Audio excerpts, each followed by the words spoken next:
Almost everything, நீங்கள் தெரிஞ்சுக்க வேண்டிய எல்லாமே. ஹலோ நண்பா, உங்களுக்கு தெரியுமா உங்கள் ஹேபிட்ஸ் தான் வந்து உங்கள் ஃப்யூச்சரை டிட்டர்மைன் பண்ணுது. உங்களோட சக்ஸஸ் இல்லைன்னா உங்களோட ஃபெயிலியர் வந்து நீங்கள் இன்னைக்கு என்ன பண்ணுறீங்களோ அதை டிபெண்ட் பண்ணி தான் இருக்குது. ஸோ நம்மளுக்கு வந்து குட் ஹேபிட்ஸ் தேவை நம்ம சக்ஸஸ்ஃபுல்லாக ஆக. நம்ம இன்னைக்கு ஹைலி எஃபெக்டிவ் பீப்புளோட 7 குட் ஹேபிட்ஸை பற்றி தான் பார்க்க போகிறோம். ஃபர்ஸ்ட் ஹேபிட் என்னன்னா பி ப்ரோஆக்டிவ். பீப்புளை வந்து ரெண்டாக கிளாசிஃபை பண்ணுறாரு ஆத்தர். ஒருத்தவங்க வந்து ரியாக்டிவ் பீப்புள், இன்னொருத்தவங்க வந்து ப்ரோஆக்டிவ் பீப்புள். ரியாக்டிவ் பீப்புள் என்ன பண்ணுவாங்கன்னா அவங்களால கண்ட்ரோல் பண்ண முடியாத திங்ஸில் வந்து ஃபோக்கஸ் பண்ணுவாங்க. அவங்க நிறைய கம்ப்ளைண்ட் பண்ணுவாங்க. கவர்மெண்ட் சரியில்லை, அதுதான் காரணம். நான் வந்து மிடில் கிளாஸ் ஃபேமிலியில் பிறந்திருக்கேன், நான் ரிச்லாம் ஆக முடியாது. இந்த மாதிரி கம்ப்ளைண்ட் பண்ணுவாங்க, நிறைய ரீசன்ஸ் சொல்லுவாங்க. நம்ம இந்த மாதிரி ரியாக்டிவாக இல்லாமல் ப்ரோஆக்டிவாக இருக்கணும். ப்ரோஆக்டிவாக எப்படி இருக்கணும்னா நம்மளால் கண்ட்ரோல் பண்ண முடிகிற திங்ஸில் நம்ம வந்து ஃபோக்கஸ் பண்ணணும். நம்ம ரெஸ்பான்சிபிலிட்டி எடுத்துக்கிட்டு நம்மளோட ப்ராப்ளம்ஸை வந்து சால்வ் பண்ணணும். இப்போது நீங்கள் ஒரு பிஸ்னஸ் பர்சன், உங்ககிட்ட சில ப்ராடக்ட்ஸ் இருக்குது, ஆனால் வந்து பீப்புள் வந்து உங்கள் ப்ராடக்ட்ஸை வந்து வாங்கலை. ரியாக்டிவ் பீப்புளாக இருந்தால் என்ன பண்ணுவாங்கன்னா இந்த பீப்புளுக்கு என்ன ஆச்சுன்னே தெரில, நிறைய ஆளுங்களுக்கு நல்ல ப்ராடக்ட்ஸ்லாம் இப்போ யாருமே வாங்கறது இல்லை, இந்த மாதிரி கம்ப்ளைண்ட் பண்ணுவாங்க. ஆனால் ப்ரோஆக்டிவ் பர்சனாக இருந்தால் என்ன பண்ணுவாங்கன்னா ஏன் வந்து பீப்புள் வந்து என் ப்ராடக்ட்ஸை வாங்க மாட்றாங்கன்னு யோசிச்சு நான் எப்படி இம்ப்ரூவ் பண்ணோம், அப்போ தான் வந்து என்னோட ப்ராடக்ட்ஸை வந்து மக்கள் வாங்குவாங்கன்னு யோசிப்பாங்க. இதுதான் வந்து proactive mentality. Habit number 2, begin with the end in mind. Imagine பண்ணிக்கோங்க, நீங்கள் இப்போ ஒரு ஃபியூனரலுக்கு போயிருக்கீங்க. ஆனால் இது வந்து எல்லா ஃபியூனரலை விட வித்தியாசமான ஃபியூனரல். ஏன்னா காஃபினில் வந்து உங்கள் பாடி இருக்குது, ஏன்னா அது உங்களோட ஃபியூனரல்.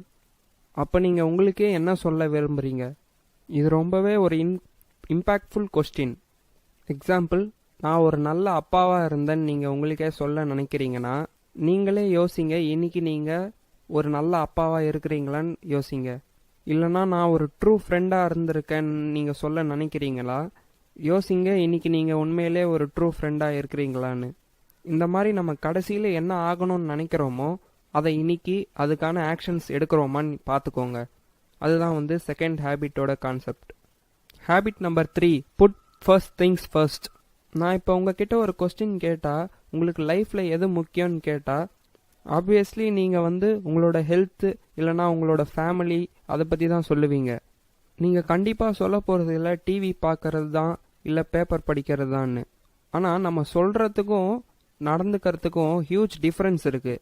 நம்ம ஹெல்த்தியாக இருக்கணும்னு நினைப்போம், ஆனால் ஜிம்முக்கு போக மாட்டோம், நல்ல ஃபுட் ஹெல்தி ஃபுட்டெல்லாம் சாப்பிட மாட்டோம், அதுக்கு பதிலாக டிவி பார்த்துட்டு இருப்போம். அதனால் உங்களுக்கு உண்மையிலே எது தேவையோ அதை ஃபஸ்ட்டு முடிங்க. உங்கள் ஒர்க்கை, உங்களோட ஒர்க்கை தள்ளி போட்டுகிட்டே இருக்காமல் முடிவெடுத்து உடனே முடிச்சிருங்க. Habit number 4, think win to win. இப்போது என்கிட்ட ஒரு யூடியூப் சேனல் இருக்குது. என் கண்டென்ட் பிடிச்சதுனால எனக்கு ஒரு 6K சப்ஸ்கிரைபர்ஸ் இருக்காங்க. இப்போ கரண்ட்லி சேனலில் வந்து புக் ரிவ்யூஸ் பண்ணிகிட்ருக்கோம். இப்போது இதே மாதிரி இன்னொரு ஒரு யூடியூப் சேனல் இருக்குது, அந்த சேனல்லையும் 6K சப்ஸ்கிரைபர்ஸ் இருக்காங்க. அங்கேயும் நல்ல இன்ஃபர்மேட்டிவ் வீடியோஸ்லாம் இருக்குதுன்னு வச்சுக்கோங்க. இப்போது அந்த யூடியூப் சேனல் வந்து என்னோட காம்படிட்டர்.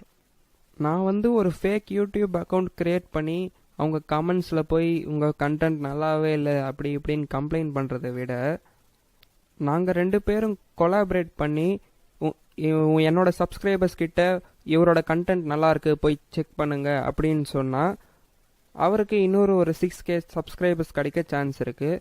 அதே மாதிரி அவர் கூட வந்து அவரோட சப்ஸ்கிரைபர்ஸ் கிட்ட இன்னொரு இந்த மாதிரி ஒரு சேனல் இருக்குது போய் விசிட் பண்ணுங்கன்னு சொன்னால் அவரோட 6K சப்ஸ்கிரைபர்ஸ் எனக்கும் வர சான்ஸ் இருக்குது.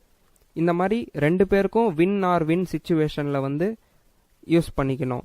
இது வந்து இன்னொரு ஒரு good habit of highly effective people. Habit number 5, seek first to understand then to be understood. நம்ம வந்து நம்மக்கிட்ட இன்ட்ராக்ட் பண்ணுறவங்க, நம்மக்கிட்ட பேசுகிறவங்க கிட்ட வந்து அவங்கள புரிஞ்சிக்கல நல்லா ட்ரை பண்ணணும். அவங்கள புரிஞ்சுக்கணும். நம்ம வெறுமே அவங்க பேசுனதுக்கு மட்டும் ரிப்ளை பண்ணக்கூடாது. ஒரு விஷயம் அவங்க சொன்னாங்கன்னா அவங்க ஏன் அதை சொன்னாங்க, அவங்க சொல்லும் போது அவங்களோட ஃபீலிங்ஸ் எப்படி இருந்தது, இதெல்லாம் நம்ம புரிஞ்சுக்க ட்ரை பண்ணணும். நம்மளுக்கு புரியாமலே நம்ம புரிஞ்சுற மாதிரி நடித்து எதுவும் டக்குன்னு ரிப்ளை பண்ணிடக்கூடாது. அவங்களுக்கு உண்மையிலே எது தேவையோ அதை வந்து நம்ம புரிஞ்சுக்க ட்ரை பண்ணணும். எக்ஸாம்பிள், எனக்கு ரொம்ப சந்தோஷமாக இருக்கும். இப்போ நீங்கள் வந்து என்னோட யூடியூப் சேனலுக்கு வந்து சப்ஸ்கிரைப் பண்ணீங்கன்னா அது வந்து என்னை மோட்டிவேட் பண்ணும் நிறைய வீடியோஸ் பண்ண. ஆனால் நான் வந்து உங்ககிட்ட நான் வந்து ரொம்ப கஷ்டப்பட்டிருக்கேன் இந்த வீடியோ பண்ண. நான் வந்து ரொம்ப டைம் போட்டு எஃபர்ட் எடுத்து பண்ணியிருக்கேன், அதனால் ப்ளீஸ் சப்ஸ்கிரைப் பண்ணுங்கள் இந்த மாதிரி கேட்டால் உங்களுக்கு அதில் எந்த பிரயோஜனமும் இல்லை. நீங்கள் அதை கேர் பண்ணதும் பண்ணாததும் உங்கள் இஷ்டம். உங்களுக்கு இந்த வீடியோ இல்லை என் சேனலில் இருக்க வீடியோஸ் வந்து ஏதாவது உங்களுக்கு வேல்யூ தந்தா, உங்களுக்கு பிரயோஜனமாக இருந்தால் நீங்கள் வந்து ஆட்டோமேட்டிக்காக சப்ஸ்கிரைப் பண்ண போகிறீங்க. ஏன்னா உங்களுக்கு அது வேல்யூ தருது, உங்களுக்கு அதனால் பெனிஃபிட் ஆகுது நிறைய.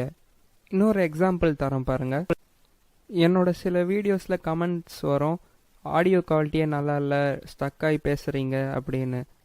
அது எனக்கு தெரியும், அதுக்கு பின்னாடி வந்து டெக்னிக்கல் இஷ்யூஸ் இருக்குன்னு, மைக் ப்ராப்ளம்னு. ஆனால் ஒரு வியூவரோட பாயிண்ட் ஆஃப் வியூலேருந்து பார்க்கும்போது ஆடியோ குவாலிட்டியில் ப்ராப்ளம் இருந்தால் வீடியோ பார்க்கும்போது கஷ்டமாக இருக்குன்னு. அதனால் நான் வீடியோவோட ஆடியோ குவாலிட்டியில் இப்போ கான்சென்ட்ரேட் பண்ண ஸ்டார்ட் பண்ணிட்டேன். உங்கள் பாயிண்ட் ஆஃப் வியூலேருந்து பார்த்ததுனால எனக்கு இப்போ கொஞ்சம் பெனிஃபிட் ஆகுது. Habit number 6, synergy. சினர்ஜின்ற கான்செப்ட் என்னன்னா, ஒரு 2 or more திங்ஸ் வந்து பார்ட்ஸ் வந்து ஒன்று சேர்ந்தா ஒரு கிரேட்டான அவுட்கம் வரும். அதாவது சினர்ஜின்ற கான்செப்ட் வந்து நம்ம பீப்புள் கூட டீமாக சேர்ந்து ஒர்க் பண்ண என்கரேஜ் பண்ணுது. சினர்ஜிக்கு ஒரு எக்ஸாம்பிள் தரேன் பாருங்க. இப்போது ஒரு வெண்டார் வந்து ஐஸ்கிரீம் வித்துட்ருக்காரு, இன்னொருத்தர் வந்து வேஃபர் பிஸ்கெட் வித்துட்ருக்காரு. 2 பேரும் ஒரே ஸ்ட்ரீட்டில் தான் வித்துட்ருக்காங்க. 2 பேருக்கும் அவ்வளோவா பிஸ்னஸ் சரியாக போகலை. அப்போ 2 பேரும் என்ன டிசைட் பண்ணாங்கன்னா, அவர்கிட்டேருந்து ஐஸ் வாங்கி, இன்னொருத்தர் வேஃபர் பிஸ்கெட் விற்கிறார்ல அவர்கிட்டேருந்து வேஃபர்ஸ் வாங்கி அந்த வேஃபரை ரோல் பண்ணி ஐஸை மேலே போட்டு கோன் ஐஸ்கிரீமாக 2 பேரும் சேர்ந்து சேல் பண்ண ஆரம்பித்தாங்க. அது நிறைய பேர் வாங்கி சாப்பிட ஆரம்பித்தாங்க. இதனால 2 பேருக்கும் நல்ல லாபம் கிடைச்சிது. ஸோ சினர்ஜினா என்னென்னா, சம்மந்தமே இல்லாத 2 விஷயத்தை சேர்த்து புதுசாக ஒரு விஷயத்தை கிரியேட் பண்ணி யூஸ்ஃபுல்லாக மாற்றுறது. 7th ஹேபிட் என்னென்னா, ஷார்பன் த சா. இப்போது ஒரு மரத்தை வெட்ட 6 மணி நேரம் ஆகுதுன்னு நினச்சிக்கோங்க. ஏன் 6 மணி நேரம் ஆகுதுன்னா, சா வந்து ஷார்ப்பாக இல்லை. ஆனால் நம்ம வந்து 1 hour சாவை ஷார்பன் பண்ண டைம் ஸ்பெண்ட் பண்ணியிருந்தா 3 hours வந்து மரத்தை வெட்டி முடிச்சிருக்கலாம். இதனால் நம்மளுக்கு 2 hours வந்து சேவ் ஆகிருக்கும். இதே மாதிரி தான் நாம் இப்போ ஒரு சக்ஸஸ்ஃபுல்லான ஒரு பிஸ்னஸை க்ரியேட் பண்ணுறோன்னு நினச்சோன்னா, முதல்ல நம்ம புக்ஸ் எல்லாம் படித்து, பிஸ்னஸ் புக்ஸை பற்றிலாம் படித்து, பிஸ்னஸ் எப்படி ஸ்டார்ட் பண்ணோம் அதோட விஷயத்தை பற்றிலாம் தெரிஞ்சுக்கணும். அதுதான் வந்து நம்ம பிரெயினை ஷார்பன் பண்ணுற மாதிரி.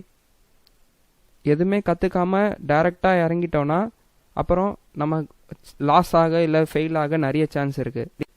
இன்னும் நிறைய தெரிஞ்சுக்கணுமா? அப்போ 7 habits of highly effective people புக்கை டிஸ்கிரிப்ஷனில் இருக்க லிங்க்லேருந்து வாங்குங்க. நான் உங்களுக்கு மேசிவ் வேல்யூ கொடுக்க விரும்புகிறேன் உங்களோட இம்ப்ரூவ்மெண்ட்டுக்காக. என்னோட சேனலில் இருக்க வீடியோஸ் மூலமாக நாங்கள் இங்கே கொடுக்குற நாலேஜ் மூலமாக நீங்கள் வந்து உங்களை சுற்றி இருக்கவங்க மோஸ்ட் பீப்புளை விட கிரேட் ஆக முடியும். ஸோ சப்ஸ்கிரைப் பண்ணுங்கள். சப்ஸ்கிரைப் பண்ணிவிட்டு அந்த பெல் ஐக்கானை கிளிக் பண்ணிவிடுங்க, என்னோடய வீடியோஸ் எதுவும் மிஸ் பண்ணாமல் இருக்க.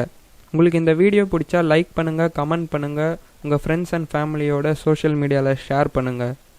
அப்புறம் உங்கள் எல்லாருக்கும் ஹாப்பி நியூ இயர் விஷஸ். இந்த நியூ இயரில் நிறைய புக்ஸ் படிங்க, உங்கள் நாலேஜை வளர்த்துக்கோங்க. கடைசியாக தேங்க்யூ ஃபார் வாட்சிங்.